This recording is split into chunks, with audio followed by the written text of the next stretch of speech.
மனமே என் மனமே என் மனமே ஏன் அழுகிறாய் திகைக்கிறாய் என் மனமே என் மனமே என் மனமே என் மனமே ஏன் அழுகிறாய் திகைக்கிறாய் என் மனமே உன் விழிகளை மூடிடு அதில் விடை உண்டு தேடிடு உன்னை படைத்தவர் உயிர் கொடுத்தவர் உன் அருகிலே தினம் நிற்பவர் உன் நினைவிலே இருப்பவர் இரவெல்லாம் சுமப்பவர் உண்டே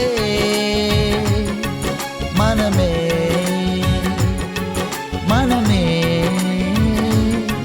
மனமே என் மனமே என் மனமே என் மனமே ஏன் அழுகிறாய் திகைக்கிறாய் என் மனமே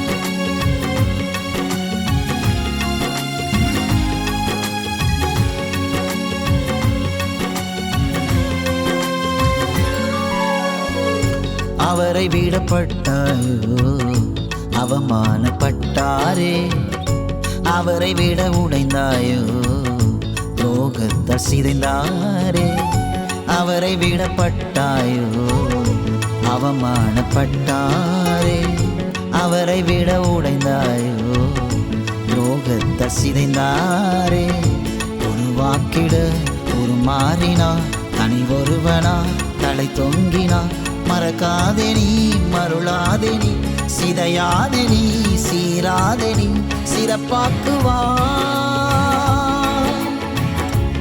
உன்னை சிங்காரவனமாக்குவா உன்னை சிங்காரவனமாக்குவா என் மனமே என் மனமே என் மனமே ஏன் அழுகிறாய் திகைக்கிறாய் என் மனமே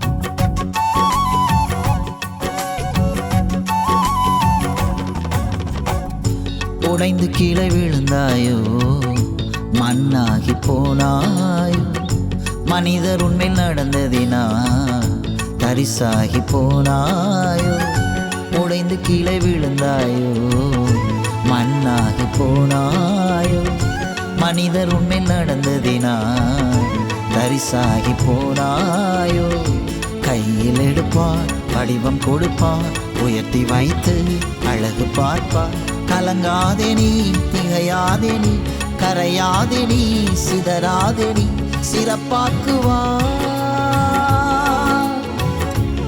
உன்னை சிங்காரவனமாக்குவா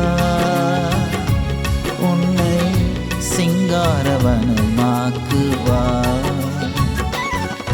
என் மனமே என் மனமே என் மனமே ஏன் அழுகிறாய் திகைக்கிறாய் என் மனமே என் மனமே என் மனமே என் மனமே ஏன் அழுகிறாய் திகைக்கிறாய் என் மனமே உன் விழிகளை மூடிடு அதில் விடை உண்டு தேடிடு உன்னை படைத்தவர் உயிர் கொடுத்தவர், உன் அருகிலே தினம் நிற்பவர், உன் நினைவிலே இருப்பவர், இரவெல்லாம் சுமப்பவர் உண்டே. மனமே மனமே மனமே.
மார்க் எழுதின சுவிசேஷம் 1ஆம் அதிகாரத்தின் 17-18 வசனத்தை வாசிக்கலாமா? எல்லாரும் சேர்ந்து எல்லாரும் பைபிள் எடுத்துங்க. இயேசு அவர்களை நோக்கி, என் பின்னே வாருங்கள், உங்களை மனுஷர்களை பிடிக்கிறவர்களாக்குவேன் என்றார்.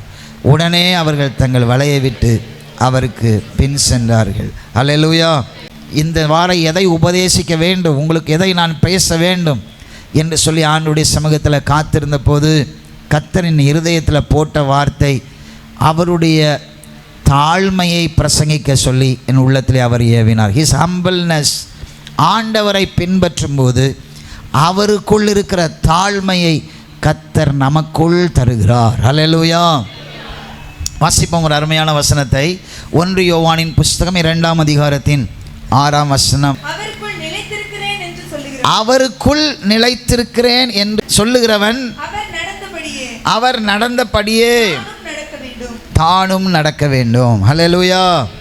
அவருக்குள்ள நிலைத்திருக்கிறோம் அப்படின்னா அவரோடு கூட சேர்ந்து இருக்கிறோன்னு அர்த்தம். ஆமென். ஹல்லேலூயா.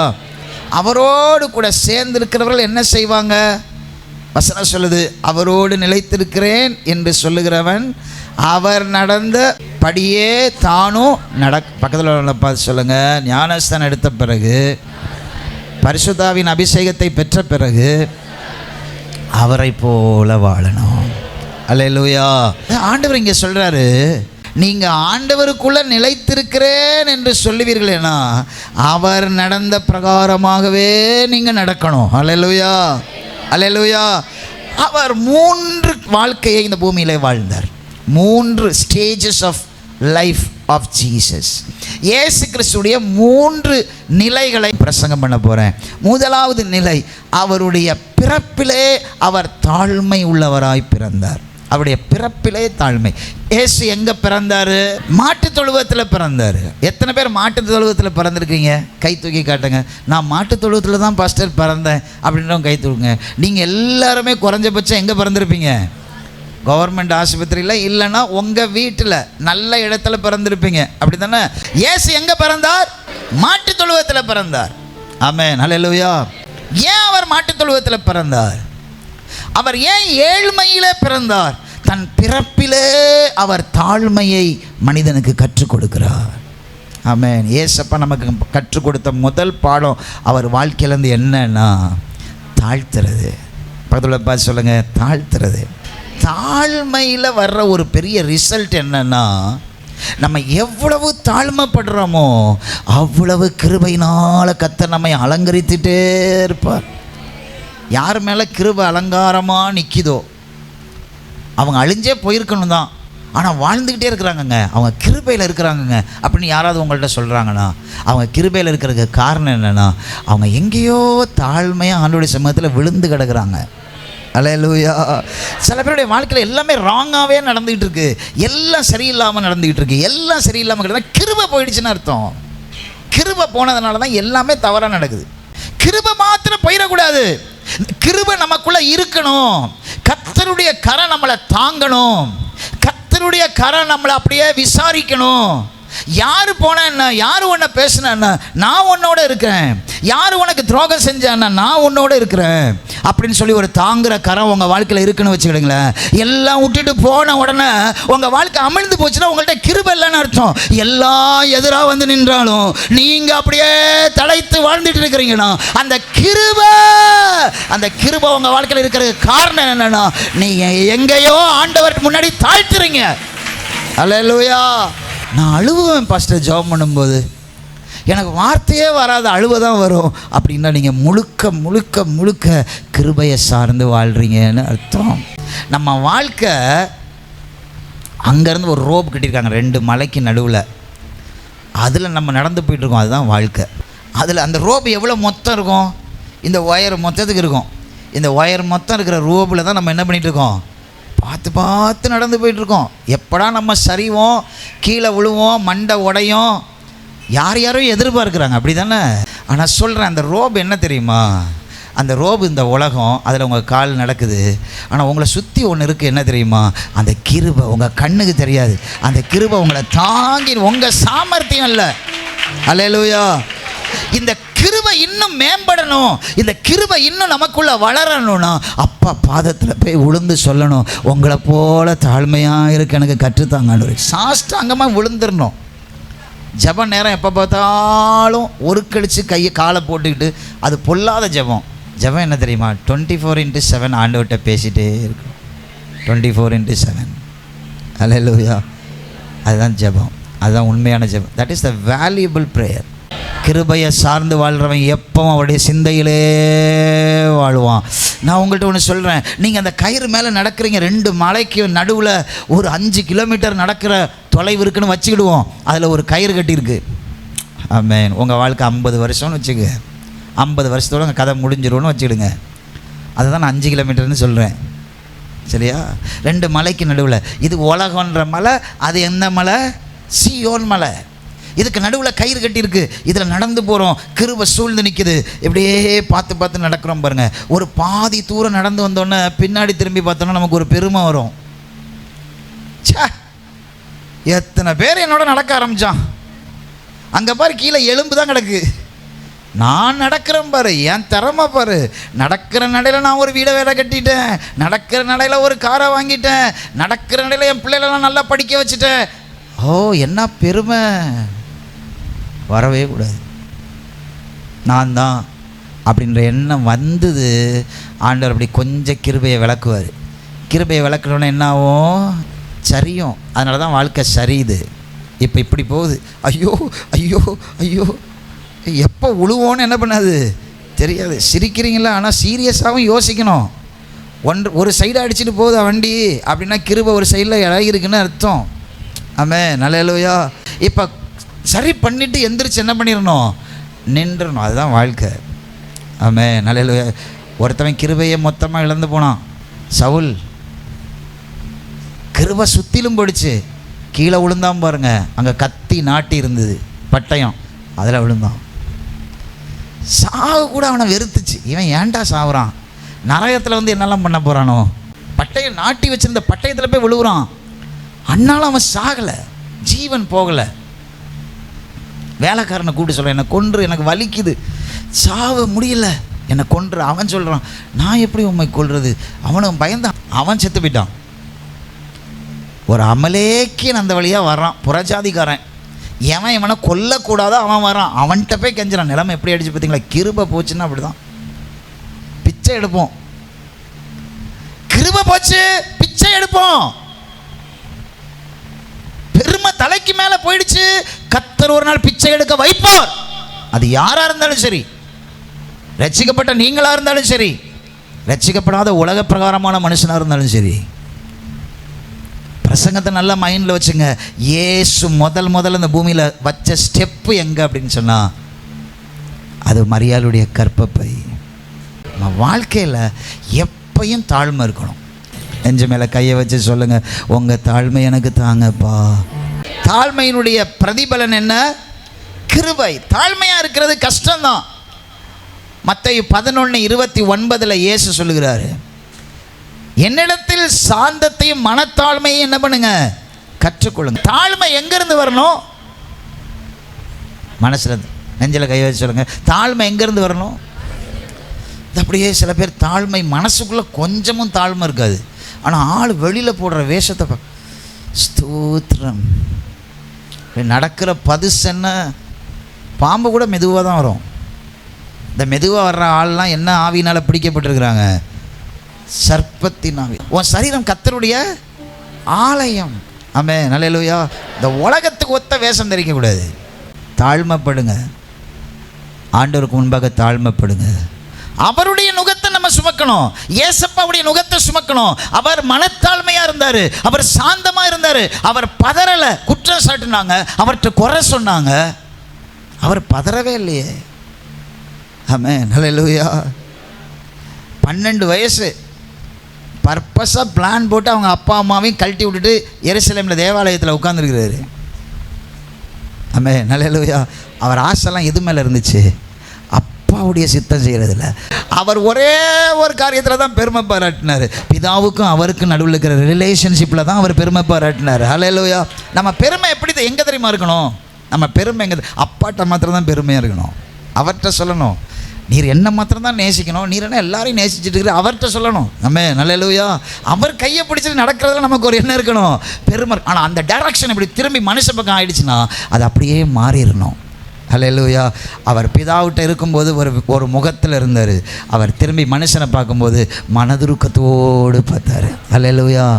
நல்ல கவனிங்க. உங்கள் மனத்தாழ்மை இல்லாததுனால நீங்கள் எதெல்லாம் இழந்திருக்கிறீங்க தெரியுமா? உங்கள் வாழ்க்கையில் எதெல்லாம் இழந்திருக்கிறீங்க? இயேசு மனத்தாழ்மையோடு காலை எடுத்து அந்த பெத்லகேமில் மரியாளுடைய வயிற்றில் வைக்கலைன்னா இந்த உலகம் இன்றைக்கி பாவத்தினுடைய அகோரத்தில் மடிஞ்சு போயிருக்கோம். சில நேரத்தில் நம்ம தாழ்மைப்படாததுனால தான் சில காரியங்களை வாழ்க்கையில் இழந்து போயிட்டோம். நம்ம இறங்கி வராததுனால தான் இழந்து போயிட்டோம். இந்த விஷயத்தில் நீ மாட்டிக்குவேன்னு தெரியும். ஆண்டவர் உன்னை ஜெபிக்க சொன்னார். தாழ்மை இல்லாததுனால நீ கீழ்ப்படியில்ல. ஆண்டவர்கிட்டே நம்ம சொல்லுவோம் சில நேரத்தில், நான் ஜெபிக்க மாட்டேன், நான் ஏன் ஜெபிக்கணும்? நீர் எனக்கு என்ன செஞ்சிரு, நான் ஏன் ஜெபிக்கணும், நான் ஏன் உபவாசிக்கணும், நான் ஏன் பைபிளை தொடணும், நான் பைபிளே தொட மாட்டேன். இங்கே உட்காந்துருக்கிறீங்க சில பேர் அப்படி. உன் தாழ்மை தான் உனக்கு கிருபையை தருமை தவிர உன் பெருமையை பார்த்து கர்த்தர் இறங்கிடுவார்னு மனசில் கனவு காணாதுங்க. நீங்கள் காட்டுற பெருமையினால் கர்த்தர் உங்கள் மேலே இரக்கம் காட்டிடுவார்னு நினைக்காதுங்க. ஏன் பாஸ்டர் உபவாசம் பண்ணணுமா? அப்போ தான் ஆண்டவர் கேட்பார். ஆமாம், அப்போ தான் கேட்பார். தாழ்மை உள்ளவனுக்கு தான் கிருபை. ஏன் சோறை வேக போட்டால் தான் சாப்பிடணுமா? பச்சையை தின்ன வேண்டியதானே சாம்பாரை ஊற்றி? அதுக்கு மாத்திரம் அறிவு இருக்குல்ல. அது எத்தனை மணி நேரம் ஆனாலும் வேகிற வரைக்கும் உட்கார்ந்துருக்கோம்ல. ஆண்டவருடைய கரத்தில் மாத்திரம் அப்படியே வேணும். உடனே உடனே உடனே உடனே நீ கிரயம் செலுத்தலை, நீ கர்த்தருடைய சமூகத்தில் உன்னை தாழ்த்தலை. அதனால தான் 10 மாதம் ஆச்சு, இன்னும் உன் வாழ்க்கையில் அற்புதம் நடக்கலை. தாழ்மை இல்லை.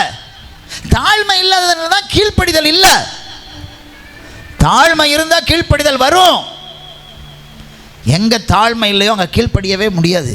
இயேசு பிதாவுக்கு கீழ்ப்படிந்து தன்னை தாழ்த்தின முதல் இடம் என்னன்னா, அவர் பிறக்கும்போது ஒரு சாதாரண மாட்டுத் தொழுவத்தில் பிறந்தார். 2வது ஆண்டவர் தன்னை எங்கே தாழ்த்தினார்? He became a servant. அவர் ஒரு வேலைக்காரனாக மாறினார். அல்லேலூயா, அல்லேலூயா. மத்தேயு 9ஆம் அதிகாரம் 13ஆம் வசனம் வாசிங்க. பலியை அல்ல, இரக்கத்தையே விரும்புகிறேன்.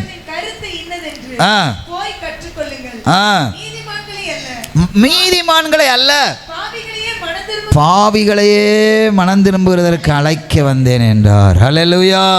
ஆண்டவர் யார் அழைக்க இந்த பூமியில் வந்தாரோ? நெஞ்சில் கையை வச்சு சொல்லுங்க, என்னதான். ஆமென், அல்லேலூயா. எத்தனையோ IAS IPSலாம் இருக்கிறாங்க, அப்படி தானே? IFS இருக்கிறாங்க. எத்தனையோ அதிகாரிகள், உயர்ந்த அதிகாரிகள், அரசியல் தலைவர்கள், ஞானம் படைத்தவர்கள், சூத்திரதாரிகள் எல்லாம் இருக்கிறாங்க. அவங்களெல்லாம் விட்டுட்டு ஆண்டவர் யாரை தேடி வந்தார்? நம்மை தேடி வந்தார். அல்லேலூயா. பிசாசு சொன்னால் அவர்கிட்ட இயேசுவே 3 வருஷ காலம் நீர் பாப்புலாரிட்டிக்காக வெயிட் பண்ண வேண்டிய அவசியமே இல்லை.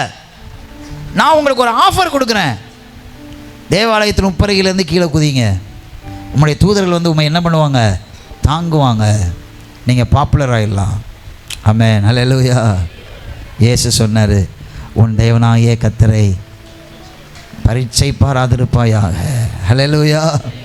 நீ 3 வருஷம் இந்த உலகத்தில் ஊழியம் செஞ்சு சிலுவையில் நாய்ப்படாத பாடுபட்டு மரித்து இந்த உலகத்தினுடைய உன்னதமான ஸ்தானத்தில் போய் அமர்றதுக்கு நான் உமக்கு ஒரு ஆஃபர் கொடுக்குறேன்.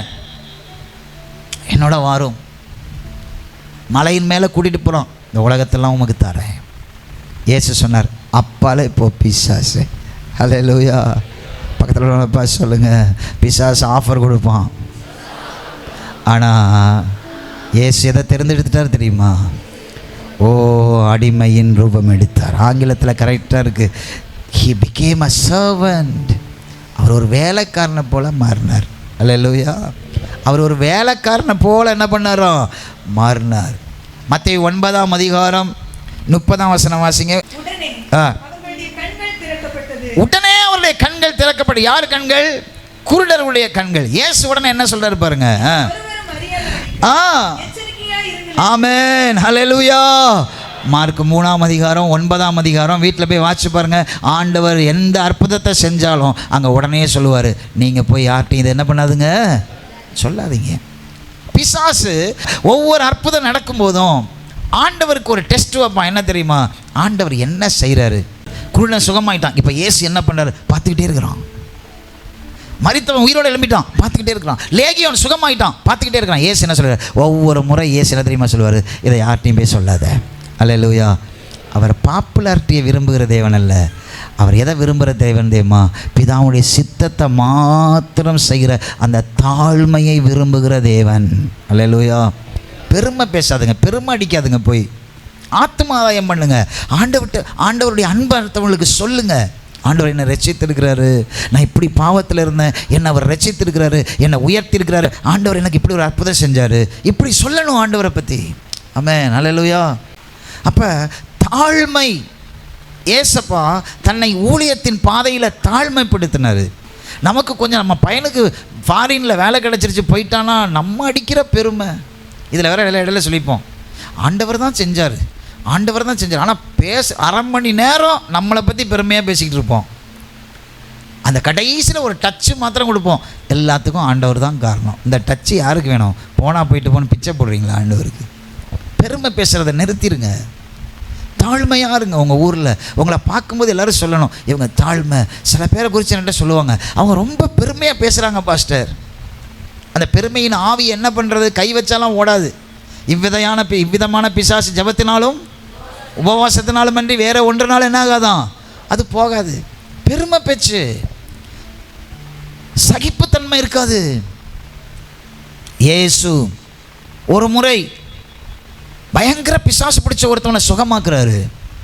அவன் சுகமாயிட்டான். லேகியோன் 6000 பிசாசு அவனுக்குள்ள.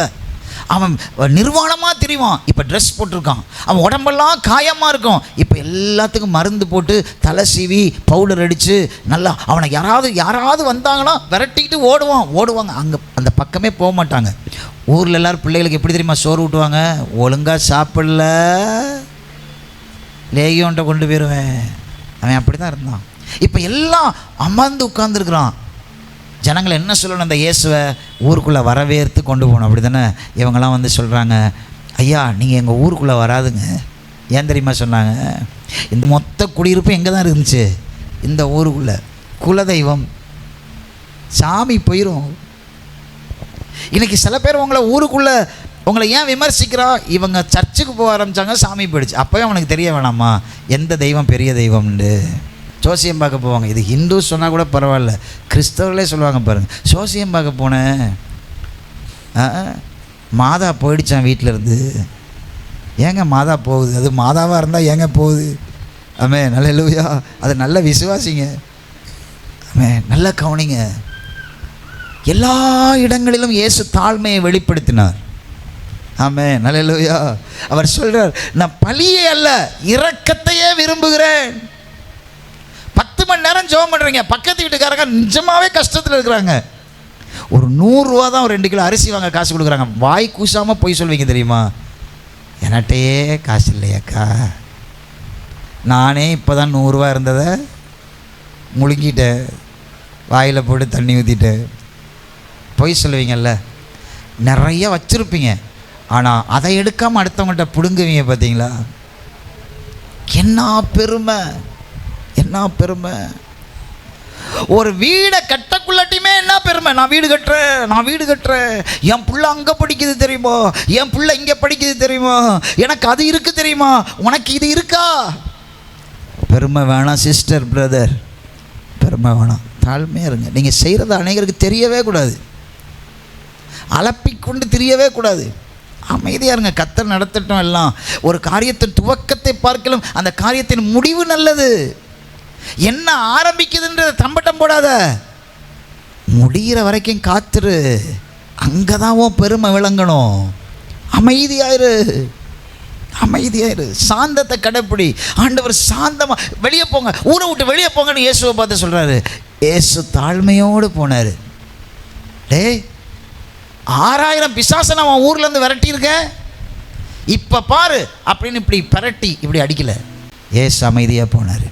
அதை தான் சொல்லியும் கொடுத்தார். ஒரு பட்டணத்தில் நுழைங்க, அவன் உங்களை ஏற்றுக்கிட்டால் பிரசங்கம் பண்ணுங்க, இல்லைன்னா காலில் தூசியை தட்டிட்டு என்ன பண்ணிகிட்டே இருங்க, போயிட்டே இருங்க. விதண்டவாதம் பேசாதுங்க, சண்டை போடாதுங்க, வாக்குவாதம் பண்ணாதுங்க.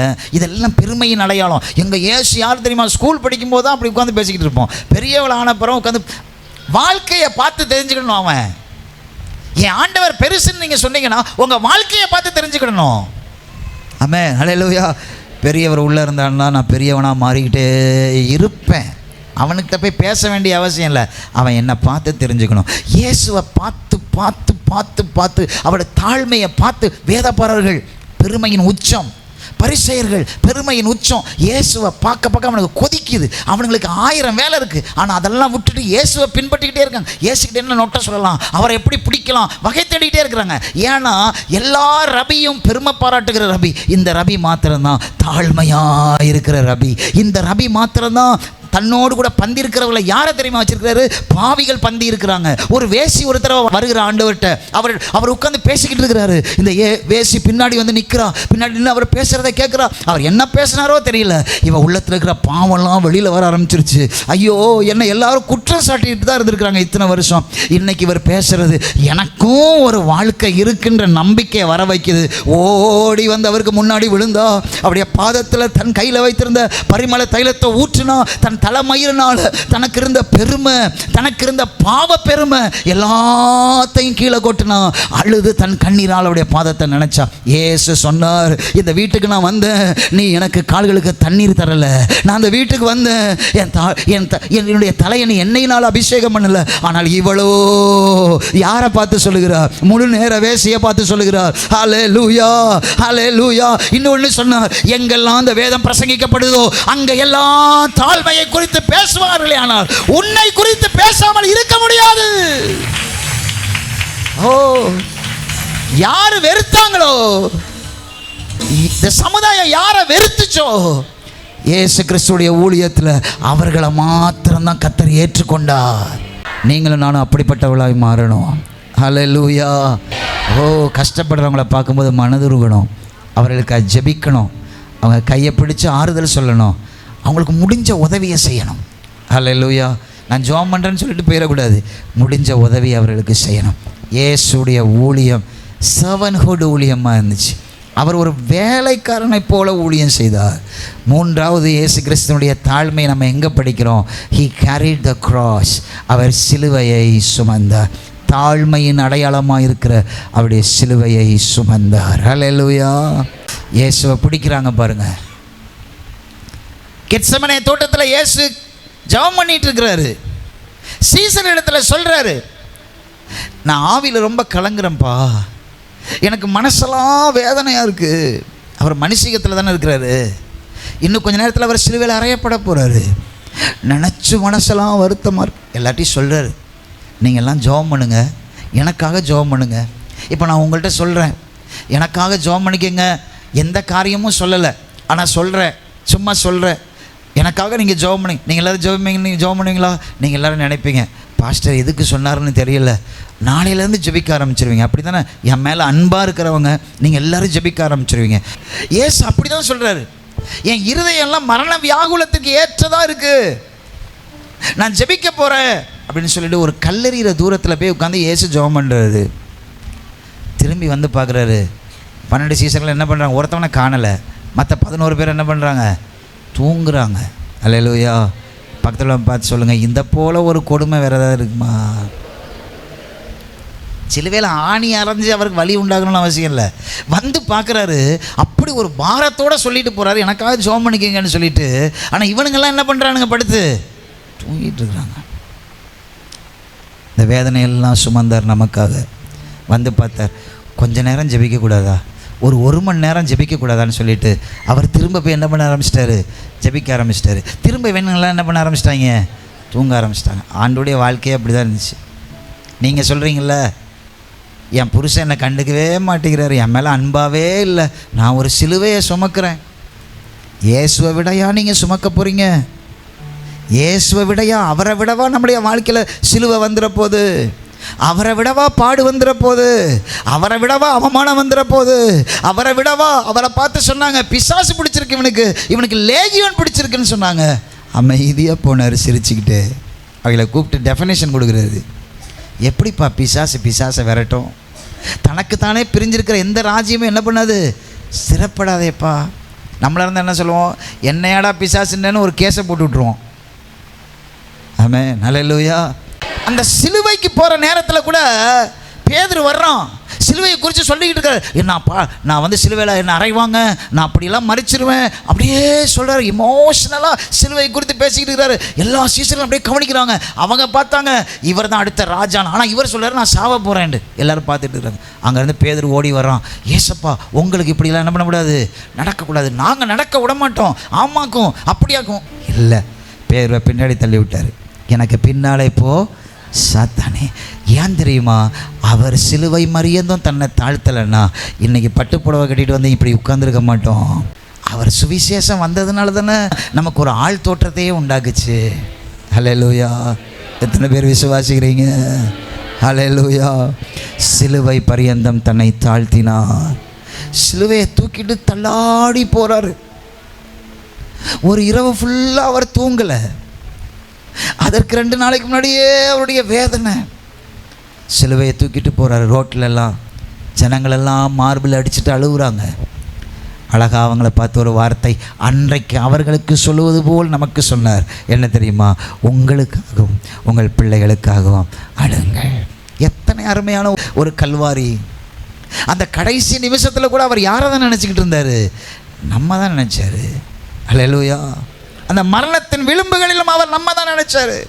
நம்ம இன்னைக்கு அவரை எவ்வளவு நினைக்கிறோம்? அவர் உனக்கு சிலுவை சுமந்தாரு, நீ அவருக்கு என்ன செய்ய போற? நீ என்ன செய்யற? ஒரு வார்த்தை சொல்றாரு சிலுவையில் நின்றுட்டு, பிதாவே, தாங்கள் செய்வது இன்னதென்று அறியாமல் செய்கிறார்கள்.